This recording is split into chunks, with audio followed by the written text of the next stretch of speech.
اللہ اللہ اللہ اللہ اللہ اللہ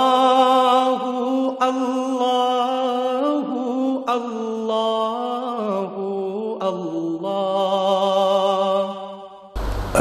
اللہ الحمد للہ رب العالمین والصلاة والسلام علی حبیبہ محمد وآلہ وصحبہ اجمعین اعوذ باللہ من الشیطان الرجیم بسم اللہ الرحمن الرحیم قال النبی صلی اللہ علیہ وسلم العلم علمان علم الادیان و علم الابدان او کما قال رسول اللہ صلی اللہ علیہ وسلم اللہم سبحانک لا علم لنا الا ما علمتنا انک انت العلیم الحکیم مولا یا صلی وسلم دائما ابدا علی حبیبک من زانت بہ الرسل۔ فرمایا حضور اکرم صلی اللہ علیہ وآلہ وسلم نے کہ العلم دا نالج، مکمل علم جسے کہا جائے گا، اس کے دو حصے ہیں۔ علم الادیان، عقائد، اعمال، کردار، نظریات، نارمیٹو سائنسز کا علم، و علم الابدان، فزیکل سائنسز کا علم، مادی چیزوں کے علوم، مادیات کے علوم۔ یہ دونوں جب ہوں گے تو العلم یعنی پورا علم ہوگا۔ اگر ایک شخص سارا دین پڑھتا ہے اور وہ نیک بھی ہے، باعمل بھی ہے، لیکن وہ نہیں جانتا کہ ان مادی چیزوں کو، کس چیز کو کیسے استعمال کرنا ہے، تو اس کے پاس آدھا علم ہے۔ اور ایک مادیات میں سائنٹسٹ اور محقق اور ڈاکٹر اور پی ایچ ڈی بن جاتا ہے، لیکن دینی علوم سے بے بہرا ہے، تو اس کے پاس آدھا علم ہے۔ ہمارا جو آج کا مسئلہ ہے وہ یہ ہے کہ بنیادی طور پر ہماری قوم دو حصوں میں تقسیم ہو چکی ہے۔ ایک حصہ جو اچھے لوگ ہیں، نیک ہیں، باکردار ہیں، لیکن ان کے پاس مادیات کا علم نہیں ہے، دینی علم ہے، اور معاملات کو سلجھانے یا حالات کو سمجھنے یا انہیں کوئی رخ دینے کے لیے ان کے پاس معلومات نہیں ہے، سوائے شور کرنے کے وہ کچھ نہیں کر پاتے۔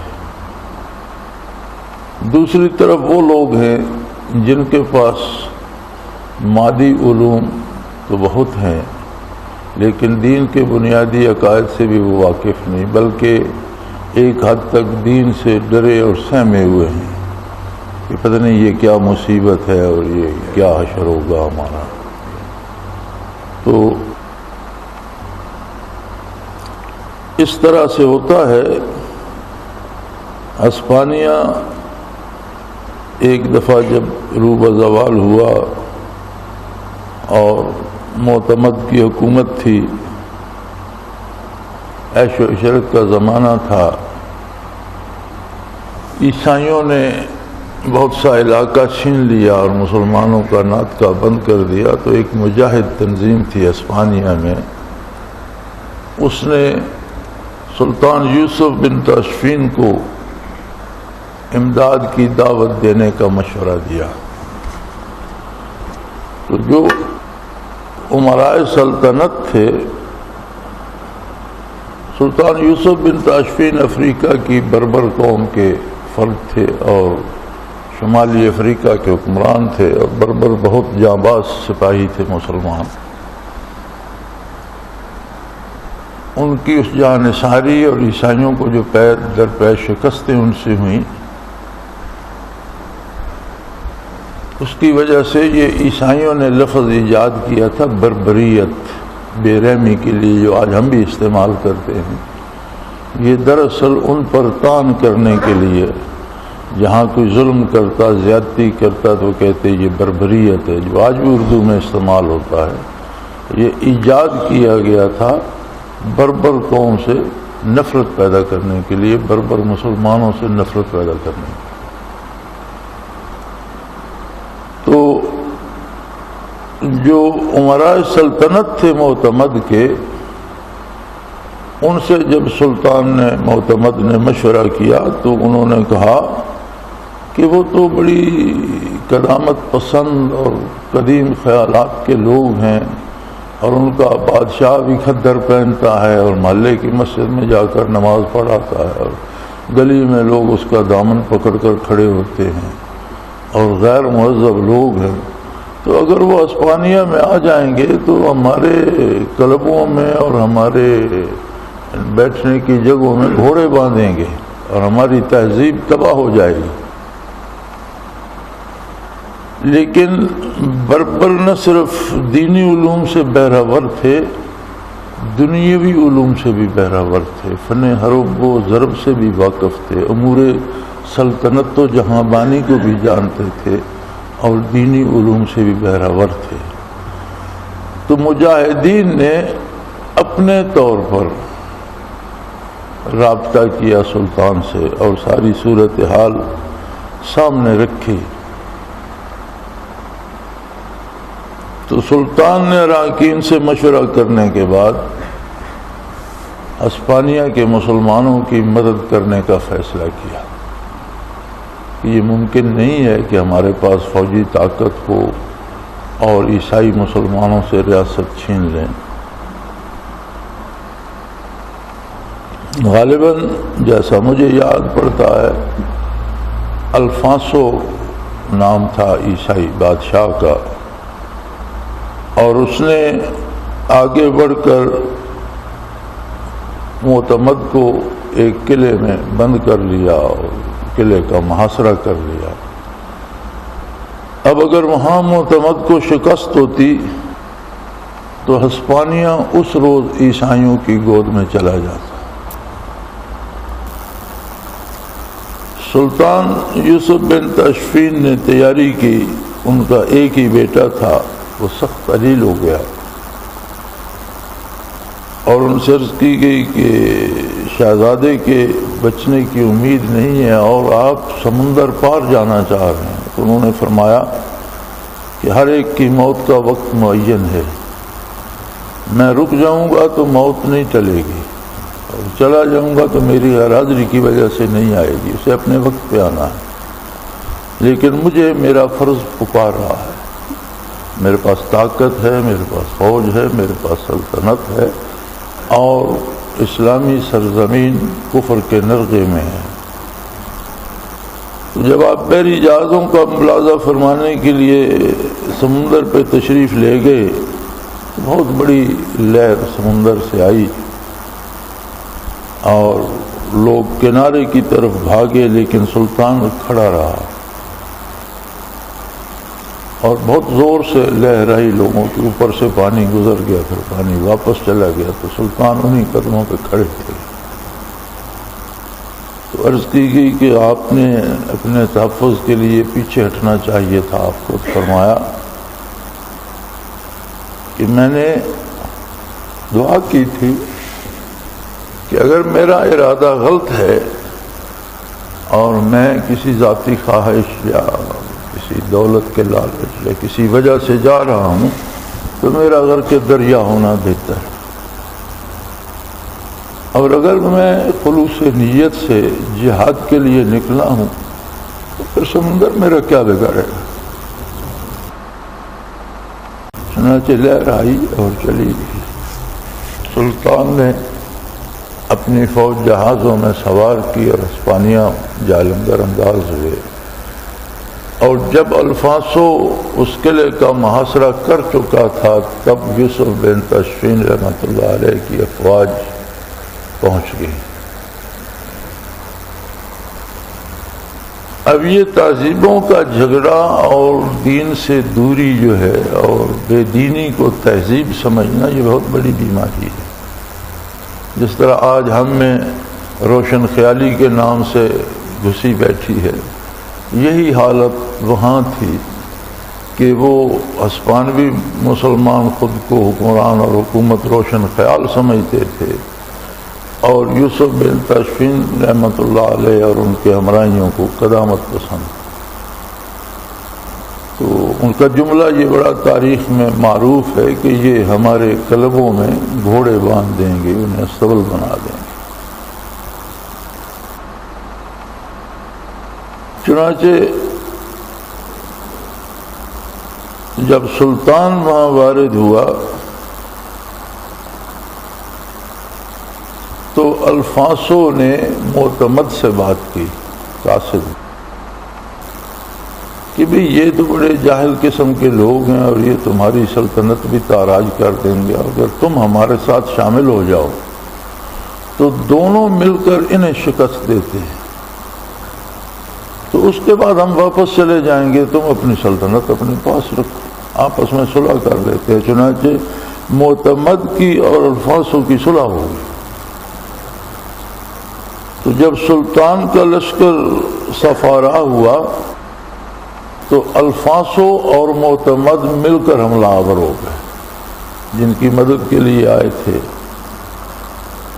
بڑے گھمسان کا رن پڑا، دونوں کو شکست ہوئی. الفانسو بھاگ گیا، معتمد گرفتار ہوا اور سلطان نے اسے ایک جزیرے میں قیدی بنا کر بھیج دیا اور اسپانیہ کی حکومت اس مجاہد تنظیم کے نوجوانوں کے سپرد کی جو سلطان کو دعوت دینے گئے تھے.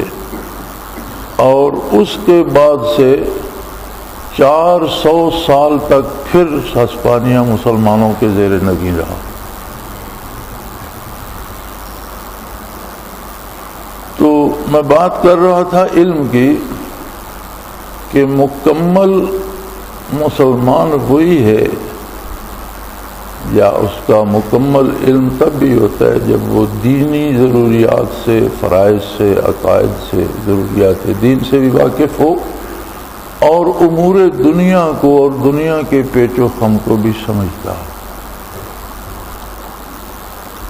جیسا میں نے پہلے عرض کیا کہ ہمارا مسئلہ وہی اسپانیہ اور بربروں والا ہے کہ ایک طرف وہ لوگ ہیں، لیکن بربروں میں ایک خصوصیت تھی، وہ دیندار تھے، دین کو سمجھتے تھے، دین پر عمل کرتے تھے، لیکن امور دنیا سے بھی بہت آگاہ.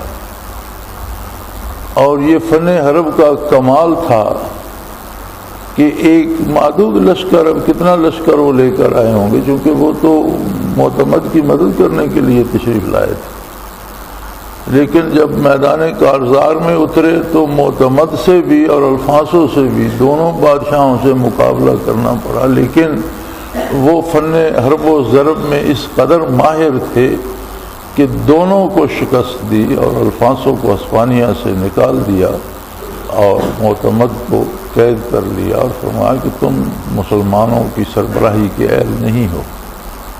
اگر تمہارا اسلام کے خلاف کفر سے الحاق ہو سکتا ہے تو تم اس قابل نہیں ہو کہ مسلمانوں پہ حکومت کرو. لیکن پھر بھی یہ کرم فرمایا کہ میں تمہیں قتل نہیں کرتا، باقی زندگی تمہیں جلا وطنی میں ایک جزیرے میں گزارنی ہوگی، اور وہاں اسے زندگی کی ساری سہولتیں دی گئیں. اس کے باوجود ہمارے جو برائے نام دانشور ہیں وہ آج بھی طنز کرتے ہیں سلطان یوسف بن تاشفین پر کہ ایک بہت بڑے سلطان کو اور اتنی بڑی ریاست کا حکومت کے مالک کو انہوں نے جزیرے میں قید تنہائی میں، حالانکہ اس کے بیوی بچے، اس کے خادم، اس کے نوکر چاکر سب اس کے ہمراہ تھے اور اسے زندگی کی ساری سہولتیں دی گئی تھیں. حکومت اور رعیت سے اسے بے دخل کر دیا گیا تھا. اس پر بھی ہمارے آج کے دانشور بھی اعتراض کرتے ہیں کہ جی بس وہ قدامت پسند سے اور جاہل سے لوگ تھے، وہ جڑ سے آدمی تھے اور اس بڑے مہذب بادشاہ کو انہوں نے قید تنہائی میں پھینک دیا. یہ اس وجہ سے ہے کہ معترضین اسلام کی ابجد سے بھی واقف نہیں. تو نبی علیہ الصلوۃ والسلام نے جو فرمایا کہ دین کے دو حصے ہیں، عقائد و نظریات اور کردار کا علم، اور دنیاوی چیزوں کے استعمال کو جاننا، یہ دو حصے ہیں اور دونوں ضروری ہیں. اتنے ضروری ہیں کہ خود نبی علیہ الصلوۃ والسلام نے فرمایا اطلبوا العلم ولو کان بالسین او کما قال رسول اللہ صلی اللہ علیہ وسلم، کہ علم کو حاصل کرو خواہ اس کے لیے چین جانا پڑے، اور چین اس وقت عرب سے بہت دور دراز تصور ہوتا، یعنی کتنا بھی سفر کرنا پڑے. تو ظاہر ہے کہ مدینہ منورہ کے مرکز علم کو چھوڑ کر چین دین سیکھنے تو کسی نے نہیں جانا. دین کا مرکز تو وہاں تھا جہاں رسول اللہ صلی اللہ علیہ وسلم جلوہ افروز تھے. تو چین سے جو علم سیکھنے کی تاکید حضور نے فرمائی، تو ظاہر ہے یہ علم دنیاوی امور سے متعلق ہوگا، مادیات سے متعلق ہوگا. مادی چیزوں کو کس طرح استعمال کیا جا سکتا ہے، ان سے کیا فائدہ حاصل کیا جا سکتا ہے. کوئی شعبہ طب میں تحقیق کرتا ہے، جڑی بوٹیوں پر ریسرچ کرتا ہے اور امراض کے علاج دریافت کر لیتا ہے. کسی نے تحقیق کی تو سواریاں بن گئیں، گاڑی سائیکل بنا، گاڑی بنی، جہاز بن گیا. کسی نے تحقیق کی تو پہلے ریڈیو بنا، پھر ٹیلی فون بنا، پھر وی سی آر اور ٹیلی ویژن بن گئے. تو یہ ساری مادی چیزوں پر تحقیقات کے نتائج ہیں. اور چیزوں کے اصل میں حرمت ان میں نہیں ہے. جو اشیاء جوڑ کر اوزار بنائے جاتے ہیں، اوزاروں کی اصل میں حرمت نہیں ہے. اب مدار ان کے استعمال پر ہے کہ کون اسے کس طرح سے استعمال کر رہا ہے. اسی ٹیلی ویژن، اسی کمپیوٹر پر ساری فحاشی بھی آتی ہے. اسی ٹیلی ویژن، اسی کمپیوٹر سے ہم روئے زمین میں اللہ کے دین کی بات بھی پہنچا سکتے ہیں. تو بات اس کے استعمال پر ہے. ضمناً بات آ گئی کہ ہم لوگ جو سی ڈیز جلانے اور ٹی ویاں توڑنے لگ پڑتے ہیں، تو اس کی وجہ یہ ہے کہ ہمارے پاس دینی علم ہے، مادی چیزوں کے استعمال کا شعور نہیں ہے. تو 2 4 10 50 ٹی وی سیٹ توڑنے سے کیا روئے زمین سے ٹیلی ویژن سسٹم ختم ہو جائے گا؟ یعنی ہم یہ بھی نہیں سمجھتے اس معاملے میں کہ ہم نے اگر 10 12 سیٹ توڑ دیے تو کیا فرق پڑے گا. دنیا میں تو ایک سسٹم ہے، ایک نظام ہے، وہ چلتا رہے گا. تو سیٹ توڑنے کی بجائے اسے ہم استعمال میں لائیں اور اپنی بات اس پہ کریں جو روئے زمین پر پہنچے. میں آپ سے مخاطب ہوں، میں جو عرض کر رہا ہوں، یہ شام کے ذکر کے بعد دنیا کے ہر ملک میں آواز گونج رہی ہوگی. کسی کو پسند آئے نہ آئے، کوئی اسے سنے نہ سنے، لیکن یہ آواز انشاءاللہ شام کے کمپیوٹر کے پروگرام میں ذکر کے بعد یہی تقریر نشر ہوگی اور پوری دنیا میں ہوگی. تو اسے اس طرح استعمال میں کیوں نہ لایا جائے؟ جہاں دینی علم کی بات آتی ہے وہاں پھر 2 شعبے بن جاتے ہیں. ایک شعبہ ہے جسے آپ خبر کہتے ہیں. بہت سی معلومات حاصل کر لیں، بہت سا مطالعہ کر لیا، بہت سی کتابیں پڑھ لیں، لیکن توفیق عمل نہ ہوئی، دل میں وہ کیفیات نہ آئیں، مزاج نہ بدلا، عمل کو دل نہ چاہا، تو اس سارے علم کو ہم خبر کہیں گے کہ اسے دین کے بارے خبر ہے. علم تب ہوگا جب توفیق عمل بھی ہوگی.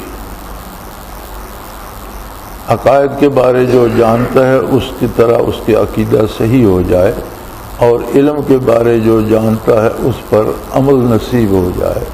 اور یہ نصیب ہوتا ہے ان برکات نبوت سے، ان کیفیات سے جو نبی کریم صلی اللہ علیہ وسلم کے قلب اطہر سے تقسیم ہوئی۔ آپ نے صرف کلام ہی نہیں عطا فرمایا بلکہ کلام الہی بھی ہم تک آپ کی عطا ہے، اللہ نے آپ کو عطا فرمایا اور آپ کی وساطت سے مخلوق کو پہنچا، اور آپ کے ارشادات عالیہ بھی، کتاب اللہ بھی اور حدیث شریف بھی کیفیات کی حامل ہیں، اور یہ علم تب بنتا ہے جب خبر بھی پہنچے اور اس کے ساتھ توفیق عمل بھی، تو پھر یہ علم بن جاتا ہے۔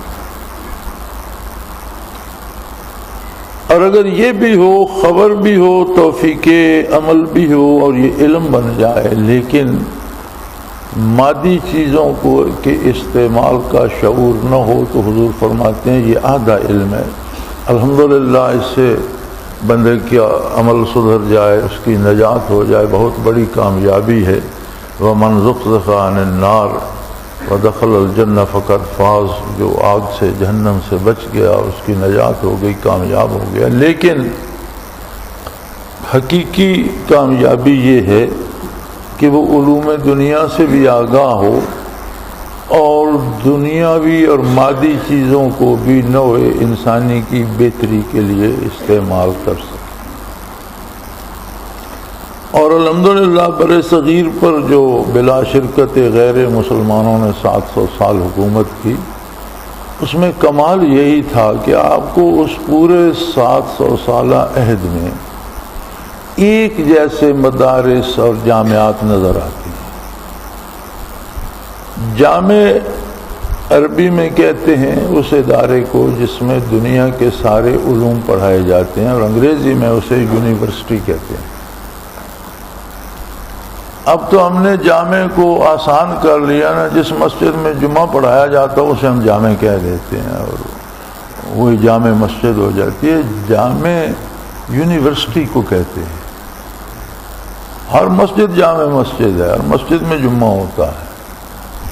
جامع کا لفظ جو تھا یہ یونیورسٹی کے لیے تھا، اور جتنے دینی مدارس تھے مسلمان حکمرانوں نے انہیں چندے بندے سے مستغنی کر دیا تھا، انہیں جاگیریں دیں، جائیدادیں دیں، ان کے بورڈ بنے، ان زمینوں سے، جاگیروں سے جو آمدن آتی تھی اس سے مدارس کی عمارات بھی بنتی تھیں، اساتذہ کی تنخواہیں، بچوں کی کتابیں مفت ہوتی تھیں، ان کی فیس نہیں ہوتی تھی، انہیں رہائش مفت دی جاتی تھی، اور سارا کچھ ایک ایسا نظام بن جاتا تھا کہ مفت تعلیم، مفت کتابیں، اور ہر بچے کے لیے ایک سا۔ بلکہ اسی بر صغیر کی تاریخ میں ملتا ہے کہ جہاں ایک دہقان کا بچہ پڑھتا تھا، وہیں اسی کلاس میں حکمران کے اور سلطان کے بچے بھی اسی کے ساتھ بیٹھ کر پڑھا کرتے تھے۔ ایسے اساتذہ بھی گزرے ہیں کہ جنہوں نے شاہی بچوں کو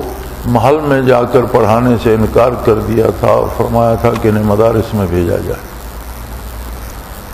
اور یہی وجہ ہے کہ پورے بر صغیر پر اس زمانے میں جب آج کی طرح کے وسائل نہیں تھے، نہ ہوائی جہاز تھے، نہ گاڑیاں تھیں، نہ ٹیلی فون تھے، نہ تاریں تھیں، نہ اخبار چھپتے تھے، تو کشمیر سے دکن تک اور کابل سے بنگالہ تک دہلی میں بیٹھ کر وہ حکومت کرتے تھے، اور انہیں سارا اس کی خبر بھی ہوتی تھی، اور ہر جگہ انصاف بھی ہوتا تھا، اور مثالی امن بھی قائم تھا۔ اس کی وجہ یہ تھی کہ وہ دینی ضروریات سے بھی آگاہ تھے، باعمل مسلمان بھی تھے، اور دنیاوی چیزوں کے استعمال اور مادیات کے استعمال سے بھی واقف تھے۔ اور انہی مدارس سے جرنیل بھی آتے تھے، انہی مدارس سے غازی اور سپاہی بھی آتے تھے، انہی مدارس سے سائنٹسٹ بھی آتے تھے، انہی مدارس سے ڈاکٹر اور میڈیکل کے جاننے والے بھی آتے تھے۔ ہر شعبے زندگی کے لوگ انہی مدارس سے، حکمران بھی آتے تھے، وزراء بھی آتے تھے، مدرس اور اساتذہ بھی آتے تھے، محدث اور مفسر بھی آتے تھے۔ تو ہر شعبے زندگی کے لوگ انہی یونیورسٹیوں سے یا جامعات سے گروم ہو کر نکلتے تھے، اور ان کی جاگیروں کا یہ عالم تھا کہ غالباً ہو سکتا ہے مجھے کوئی غلطی لگ گئی ہو، پرانی باتیں ہیں، لیکن میرے اندازے کے مطابق، میری معلومات کے مطابق ملتان ڈویژن میں کم از کم 300 مربع زمین ایسی ہے جو ایک ملتان ڈویژن میں جو مدارس کی تھی، انگریزوں نے ضبط کر کے جاگیرداروں کو، ان لوگوں کو دی جو قوم کے غدار اور انگریزی استعمار کے وفادار تھے، اور انہیں جاگیردار بنایا۔ بڑی بڑی جاگیریں دیں، جن میں 80% جاگیریں جو جاگیرداروں کو دی گئی، ان میں 80% وہ زمینیں ہیں جو مدارس سے چھینی گئی۔ تو انگریز نے جب قبضہ کیا تھا بر صغیر پر، اور جو رپورٹ برطانیہ گئی تھی وہ پہلے تو برطانیہ کی جو انڈیا آفس لائبریری ہے اس میں دستیاب تھی، اب اس کی نقل جناح لائبریری جو لاہور ہے اس میں بھی موجود ہے۔ اس رپورٹ میں لکھا گیا تھا کہ بر صغیر میں مسلمانوں کی جو تعداد ہے پڑھے لکھے لوگوں کی وہ 84% ہے۔ جب انگریز نے بر صغیر پر قبضہ کیا تو مسلمانوں کا لٹریسی ریٹ 84% تھا۔ تو جس قوم کے 84% لوگ پڑھے لکھے ہوں، انہیں غلام بنانا اور ان پر حکومت کرنا یہ ممکن نہیں ہے۔ پھر یہ برطانوی حکومت اور دانشوروں نے طے کیا کہ اس کا رد کیا جائے اور ان سے یہ بات چھینی جائے۔ تو اس مسلمانوں کو اس سے محروم کرنے کے لیے پہلا قدم تو یہ کیا گیا کہ جو مسلمانوں کی تدریسی زبان بنیادی طور پر عربی تھی اور سرکاری زبان مسلمان حکمرانوں کی فارسی تھی، تو ان دونوں زبانوں کے ماہرین کو سرکاری نوکری نہ دی جائے۔ یعنی جب یہ فارسی اور عربی جاننے والے لوگ سرکاری نوکری سے محروم ہوں گے تو آنے والی نسلیں فارسی اور عربی پڑھنا چھوڑ دیں گی۔ دوسرا قدم یہ اٹھایا گیا کہ مدارس کی جاگیریں ضبط کر لی اور انہیں تنہا کر دیا جائے تاکہ یہ ختم ہو جائیں۔ چنانچہ وہ جاگیریں ضبط کر لی گئیں اور مدارس کو بالکل ہی اللہ کے آسرے پر چھوڑ دیا گیا اور کوئی مادی سہارا ان کا نہ رہا۔ تو وہ بڑے عظیم لوگ تھے جو بہت پائے کے محدث، مفسر اور فقیہ اور عالم تھے اور باعمل تھے اور صاحب حال لوگ تھے، اور جو دنیا میں سب سے زیادہ عزت و احترام کے مستحق تھے، انہوں نے اس بھوک اور افلاس کو اپنایا، بوریے پہ عمر بسر کی، اور گھر گھر سے زکوٰۃ اور صدقات مانگے اور دینی تعلیم کو جاری رکھا۔ یہ جہاد تھا کہ کافر نے دینی مدارس کو ختم کرنے کی تدبیر کی، لیکن ان عظیم انسانوں نے، اللہ کے مقرب بندوں نے، جو سلاطین سے زیادہ عظمت کے مستحق تھے، انہوں نے گداگری کی، زکوٰۃ مانگی، صدقات مانگے، اور ہمارے بچپن تک، ہمارے جوانی تک، ہمارے لڑکپن تک ہم نے بھی طالب علموں کو گاؤں میں کھانا مانگتے دیکھا ہے۔ یعنی اس کے باوجود گزارا نہیں ہوتا تھا تو صبح شام طالب علم برتن لے کر، کسی نے دال دی، کسی نے ساگ دیا، کسی نے چھوٹا ٹکڑا روٹی کا، کسی نے بڑا دیا، تو روٹیاں اور سالن صبح شام گاؤں میں مانگا کرتے تھے۔ یہ میں نے بھی دیکھا ہے۔ اور اس طرح سے انہوں نے دینی تعلیم کو جاری رکھا، لیکن ان وسائل کے ساتھ مادی تعلیمات کو بھی ساتھ جاری رکھنا ممکن نہ رہا۔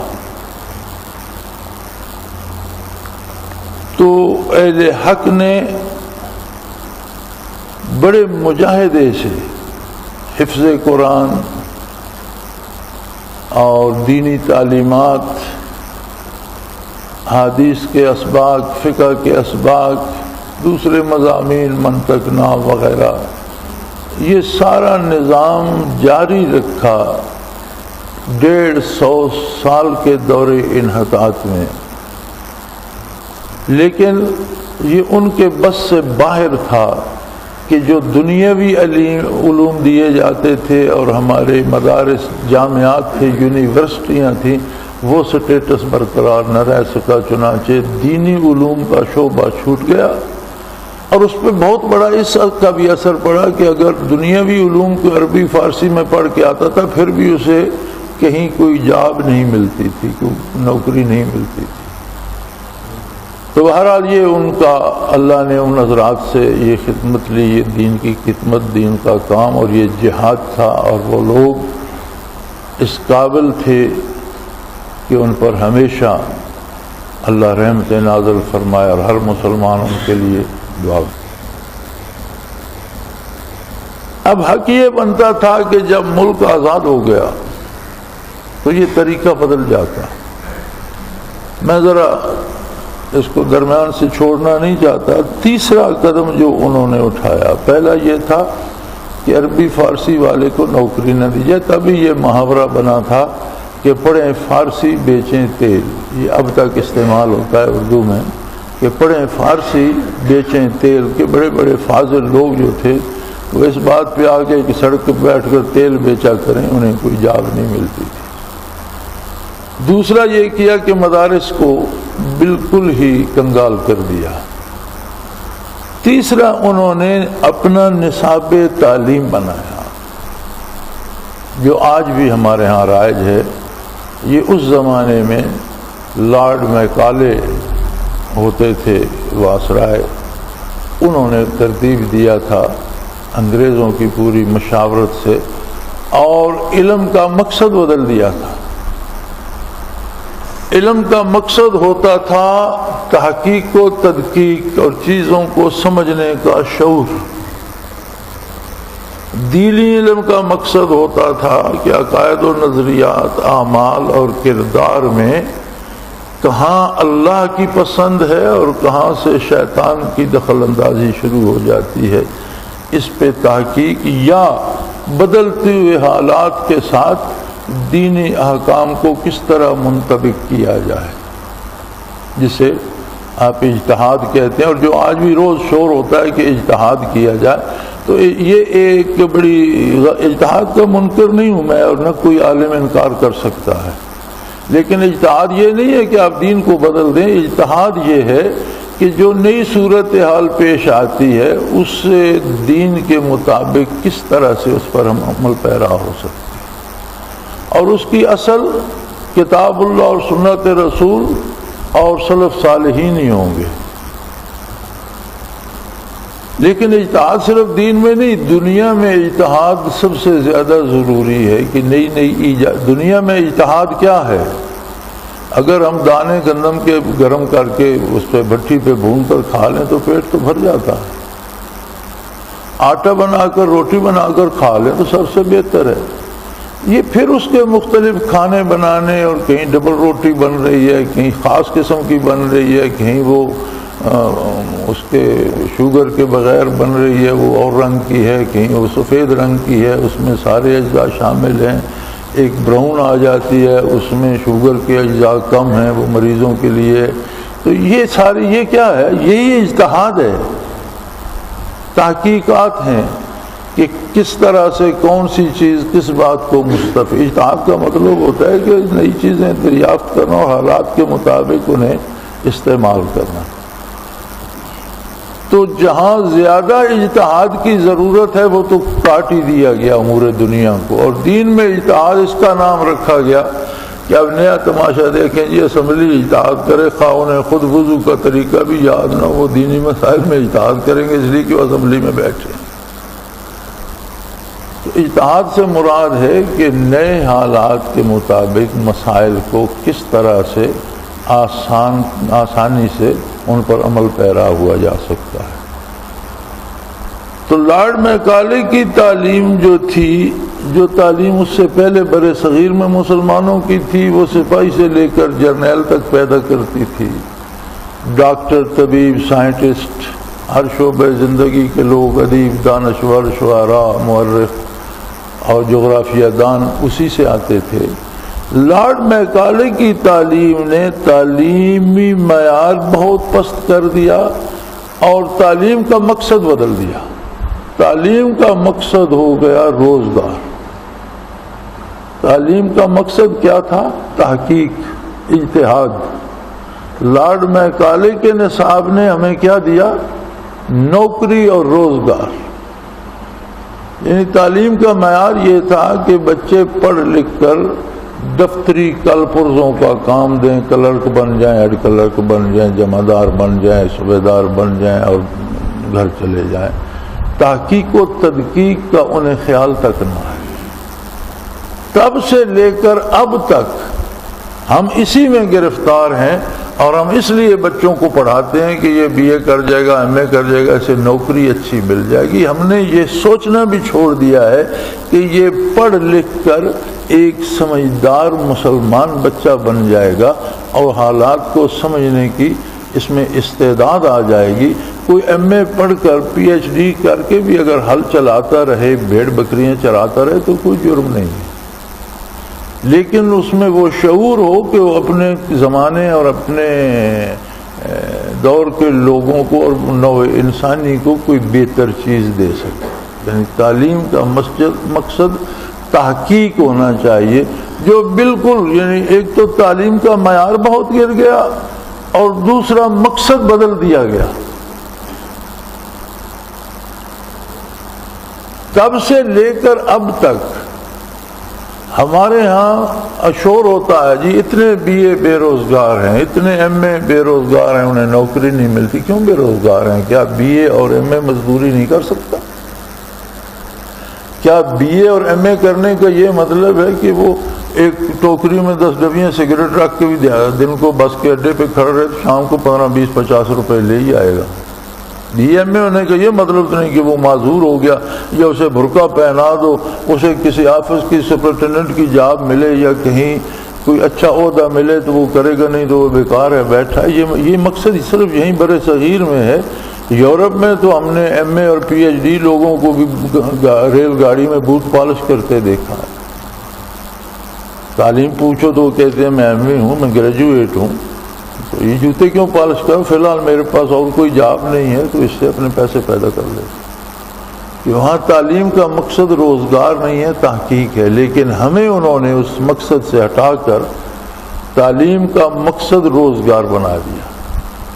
اور اب تک ہمارے ہر بندے کے ذہن میں یہ ہے، ہر ادارے کے ذہن میں ہے، یہ ہم سے نکلا ہی نہیں کہ تعلیم کا مقصد تحقیق ہوتا ہے.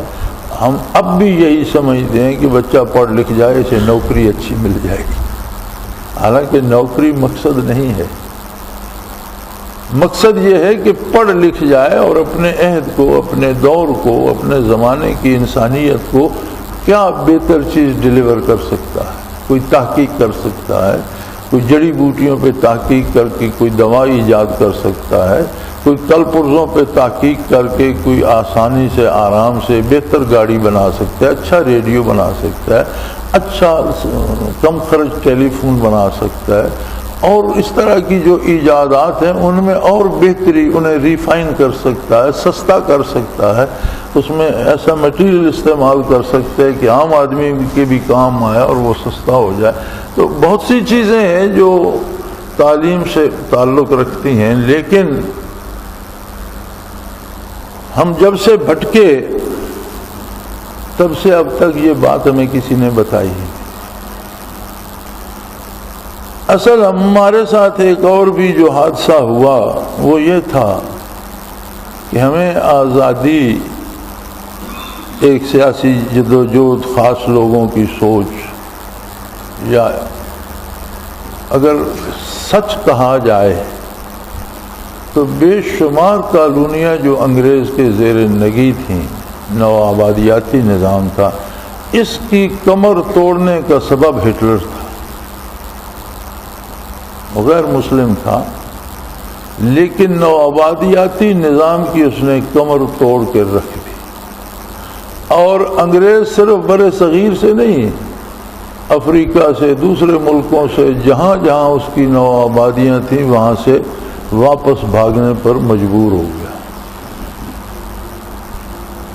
کاش ہماری یہ موومنٹ جو آزادی کی تھی، یہ مسلم لیگ کی تھی، اسے انگریز سے لڑنا پڑتا، وہ بڑی خوش قسمتی کی بات ہوتی.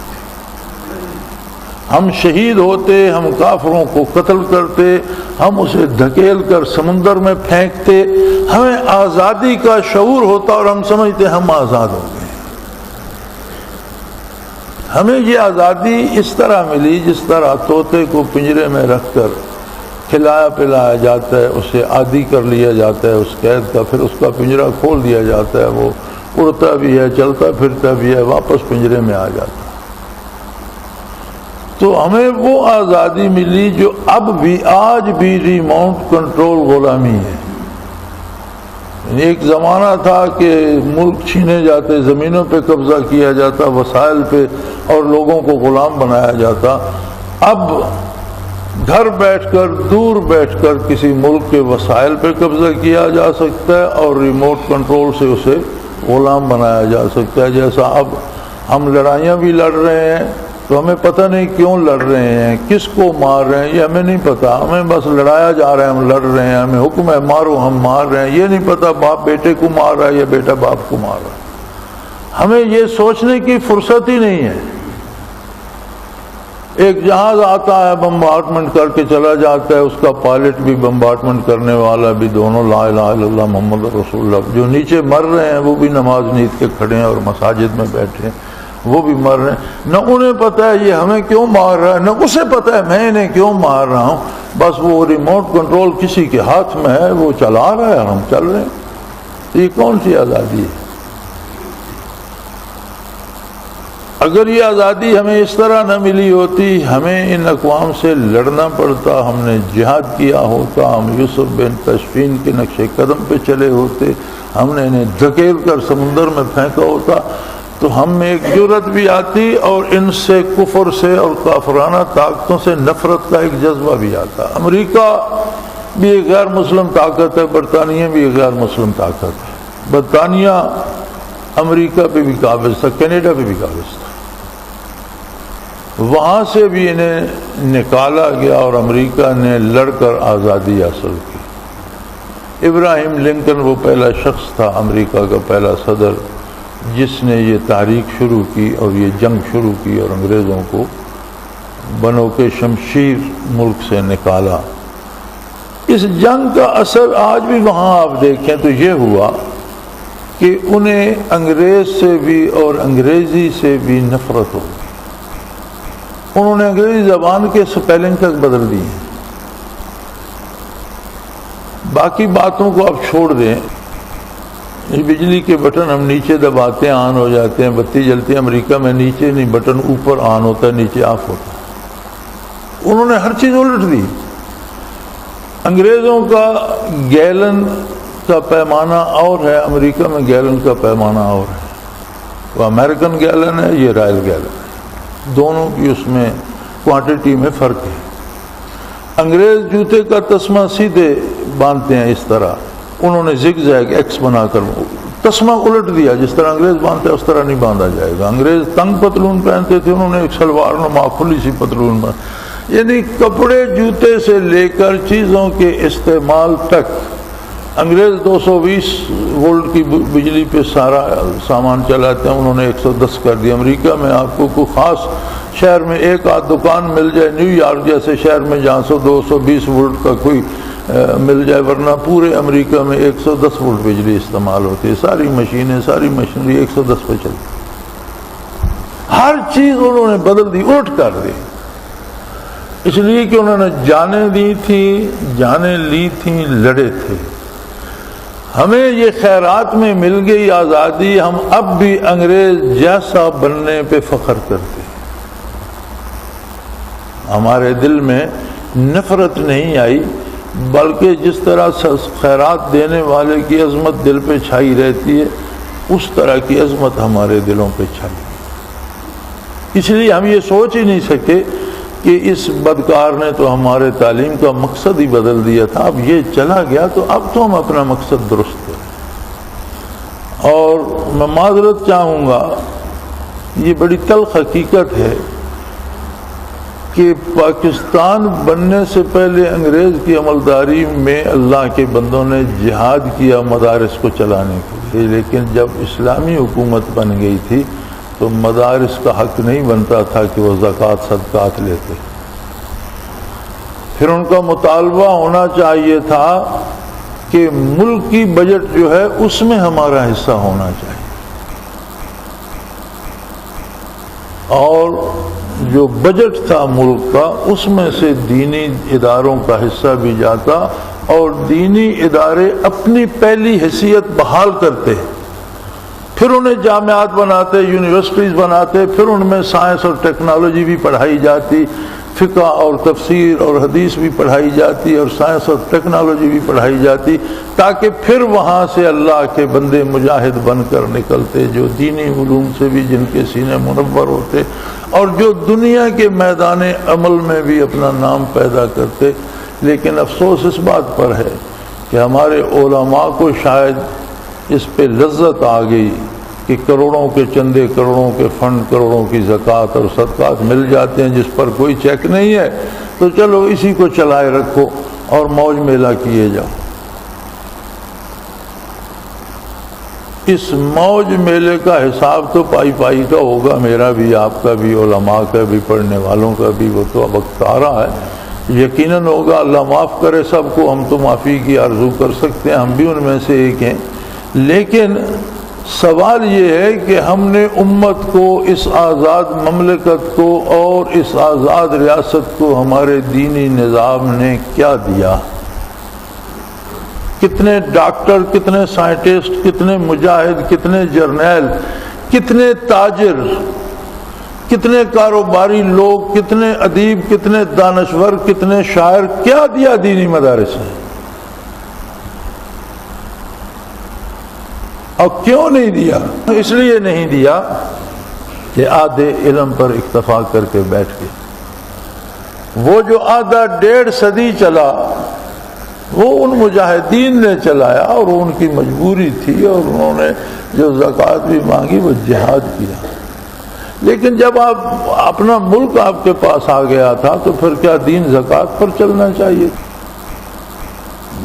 یعنی آپ کے ہر کام کے لیے تو بجٹ میں جگہ ہو، مچھر مارنے کا بھی بجٹ میں گنجائش رکھی جائے کہ مچھروں کے سیزن میں مچھر مارے جائیں گے، اس کے لیے بجٹ میں گنجائش ہونی چاہیے۔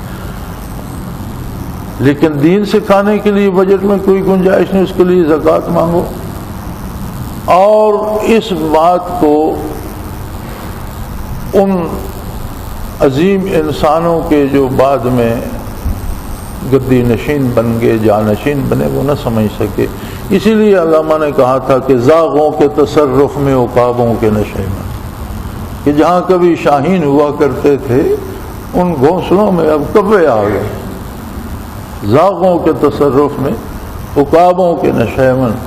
آج کیوں رسوا ہوتی دینی جماعتیں، اور کیوں انہیں بھیک مانگنا پڑتی، اور کیوں انہیں دہشت گرد کہا جاتا، اور کیوں انہیں غیر مہذب کہا جاتا؟ اگر دینی مدارس کے پڑھے ہوئے بچے جرنیل ہوتے، دینی مدارس کے پڑھے ہوئے بچے ڈاکٹر ہوتے، دینی مدارس کے پڑھے ہوئے بچے سائنٹسٹ ہوتے، دینی مدارس کے پڑھے ہوئے بچے شعر و ادب میں نام پیدا کرتے، مورخوں میں شمار ہوتے، جغرافیہ دانوں میں شمار ہوتے، نئی نئی ایجادات سامنے لاتے، دنیا کو کچھ دیتے، تو قدامت پرست اور رجت پسند اور دہشت گرد کیوں کہلاتے؟ آج اپنے سارے ورع، تقوی اور نیکی کے ساتھ ہم دہشت گرد۔ اس کی وجہ یہ ہے کہ ہم نے اس طرف توجہ نہ فرمائی جسے حضور نے آدھا علم قرار دیا تھا صلی اللہ علیہ وسلم، نصف علم جسے قرار دیا تھا بارگاہ رسالت نے، ہم نے اسے چھوڑ دیا، اور یہ بہت بڑا جرم ہے جو ہم کیے جا رہے ہیں۔ آزاد قوم نے آج تک نصاب تعلیم لارڈ میکالے کے سٹینڈرڈ سے نیچے کیا ہے اسے برقرار نہیں رکھ سکے. یعنی مزے کی بات یہ ہے کہ جو قوم ہمیں غلام رکھنا چاہتی تھی، جو نظام تعلیم اس نے وضع کیا تھا، ہم اس سے آزاد ہونے کے بعد نیچے گئے ہیں. کیوں؟ یہ کیوں ہوا؟ اس کا بھی ایک سبب تھا. انگریز یہاں سے چلا گیا تو ہمارے پاس ایک لیڈر تھا محمد علی جناح، جو آزاد منش تھا، لیکن ان کی زندگی نے وفا نہ کی اور وہ بہت جلد دنیا سے اٹھ گئے، اور اقتدار کا عنقا ان لوگوں کے سروں پہ بیٹھ گیا جو ملک کے غدار اور انگریز کے وفادار اور جاگیردار تھے. یہ وہی لوگ تھے، نواب اور فلانے جو ان کے مختلف آداب ہیں، یہ 22 خاندان جو گنے گئے، یہ وہی لوگ تھے جنہیں دینی مدارس کی زمینیں ضبط کر کے انگریز نے دے کر ان کو جاگیردار بنایا تھا غداری کے نام.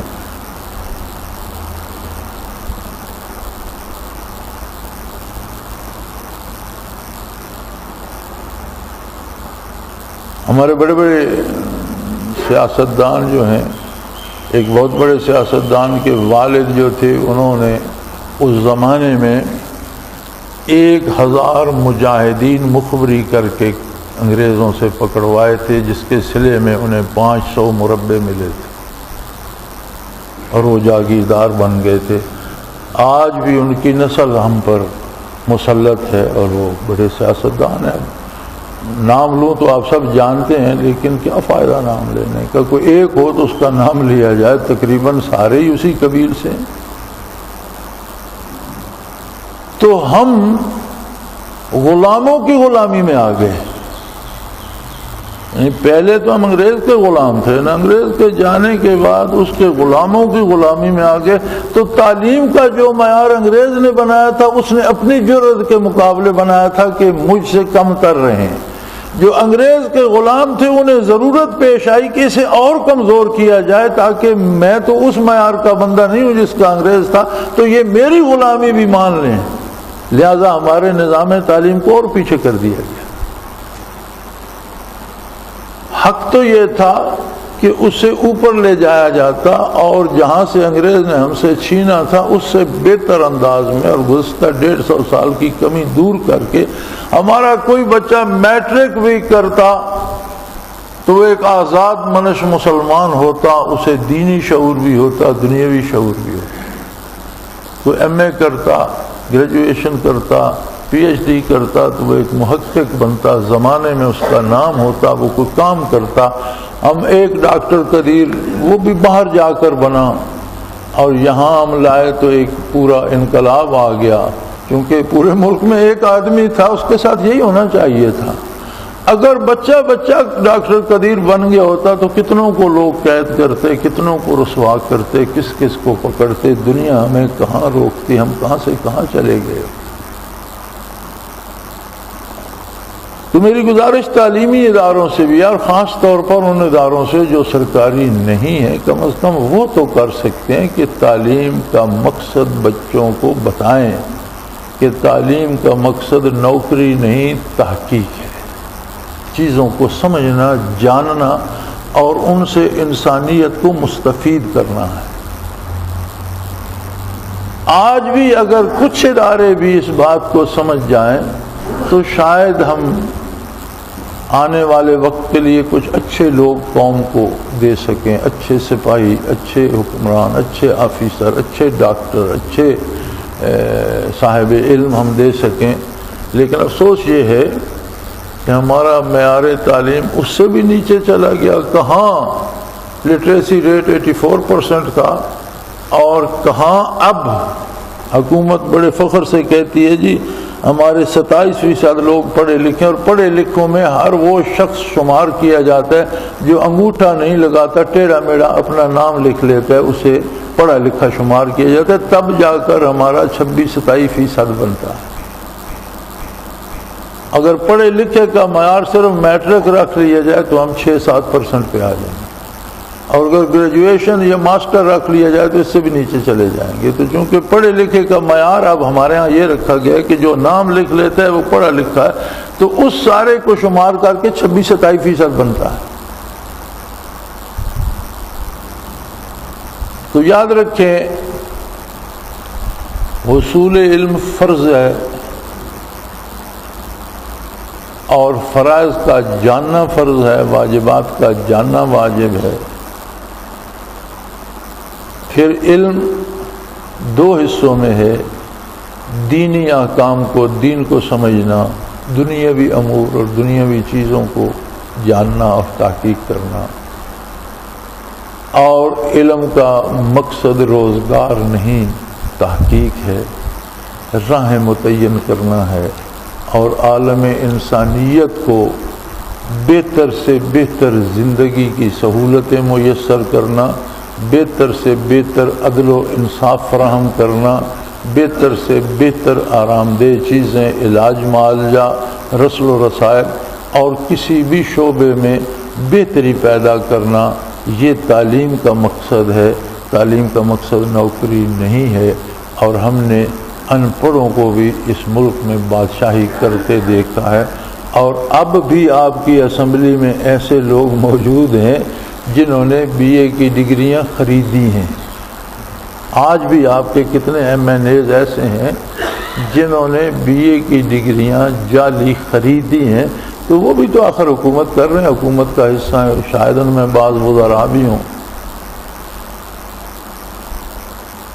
اور میں نے ایسے لوگوں کو حکومت کرتے دیکھا ہے کہ ایک منسٹر کے پاس، ایک بھلے زمانے میں پنجاب کے منسٹر تھے، اتنی بڑی فائل آ گئی تو اس نے کہا یار یہ تو ساری انگریزی میں، اور مجھے تو انگریزی پڑھنا لکھنا آتا نہیں، تو یہ میں اسے کیا کروں گا. تو وہ جو سیکرٹری تھے شعبے کی اس وزارت کے، انہوں نے کہا کہ سر ہم نے یہ ساری فائل پڑھ کے اس کے سارے پوائنٹس جو ہیں، یہ باہر جو صفحہ لگا ہوا ہے اس پہ نوٹ کر کے جو کرنا ہے وہ بھی نیچے لکھ دیا ہے کہ اس پہ یہ عمل کیا جائے.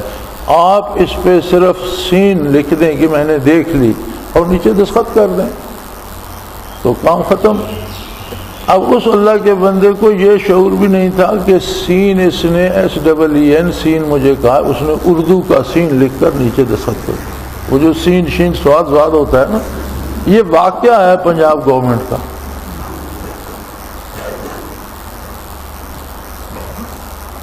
اس نے اردو کا سین لکھ کر نیچے دستخط. اس نے کہا سر یہ نہیں، وہ انگریزی والا سے. اس نے کہا وہ مجھے نہیں آتا، تم لکھ دو، دستخط تو میرے ہو گئے. تو ایسے لوگ بھی اب بھی حکومت کر رہے ہیں. تو اگر ایسے لوگ حکمران بھی بن سکتے ہیں تو پھر علم کا مقصد نوکری اور ملازمت تو نہ ہوا. علم کا مقصد تحقیق و تدقیق ہے، معاملات کو سمجھنا، چیزوں کو جاننا اور ان کے استعمال کو سمجھنا. اور نبی کریم صلی اللہ علیہ وسلم نے اس کی تلقین فرمائی ہے کہ خواہ دنیا کے دوسرے گوشے میں بھی جانا پڑے ان چیزوں کو سیکھنے کے لیے تو جاؤ. اطلب العلم ولو کان بالصین. نقشے پر آپ دیکھیں تو ایک طرف عرب کے مقدس سرزمین ہے اور دنیا کے دوسرے طرف مقابلے میں چین آتا ہے، یعنی دور دراز بھی جانا پڑے. مراد عالی یہ تھی کہ دور دراز بھی جانا پڑے تو علم کے حصول کے لیے جاؤ. لیکن علم کیا ہے؟ دین سیکھنا، دین پر عمل کرنا اور دوسروں کو دین سکھانا اور قابل عمل بنانا، دنیاوی چیزوں کا، اشیاء کا مصرف اور ان کے فائدے اور نقصانات جاننا اور دوسروں کے لیے چیزوں کو مفید بنانا اور عالم انسانیت کو مادیت کے نقصان سے بچا کر مادی دور میں بھی مادی چیزوں سے لطف اندوز ہونے میں بھی انہیں عظمت الہی سے آشنا رکھنا. وآخر دعوانا ان الحمدللہ رب العالمین. الحمدللہ رب العالمین والصلاة والسلام علی حبیبہ محمد اللہم ربنا لا تقتلنا بغضبک ولا تہلکنا بعذابک واعف عنا قبل ذلک. اللہم ربنا لا تسلط علینا من لا یرحمنا. أنت ولينا في سفرنا وحضرنا في مالنا وأهلنا، أنت ولينا في الدنيا والآخرة، توفنا مسلمين وألحقنا بالصالحين. اللهم انصر الإسلام والمسلمين، اللهم اعز الإسلام والمسلمين. اللهم ربنا عليك توكلنا وإليك أنبنا وإليك المصير. وصلى الله تعالى على حبيبه محمد برحمتك يا أرحم. الله الله الله الله الله الله الله الله. حضرت امیر محمد اکرم آوان مد ذلہ العالی دارالعرفان منارہ ضلع چکوال میں سالہ سال سے قرآن و حدیث کے اوپر خطابات کر رہے ہیں اور سلسلہ نقشبندیہ اویسیہ کے مطابق لوگوں کو ذکر الہی کی تربیت دے رہے ہیں. وہ قرآن پاک کی تفسیر ترتیب وار بیان کر رہے ہیں. تفسیر قرآن کو وہ موجودہ ملکی اور بین الاقوامی حالات کے مطابق بیان کرتے ہیں.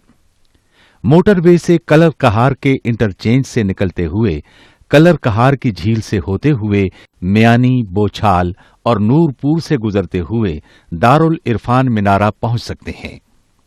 حضرت امیر محمد اکرم آوان نے بچیوں اور بچوں کی دینی اور دنیاوی تعلیم کے لیے سقارہ اکیڈمی کے نام سے ایک درسگاہ بھی قائم کی ہے، جس کا افتتاح ملک پاکستان کے صدر جنرل محمد ضیاء الحق نے اپنے دست مبارک سے کیا تھا.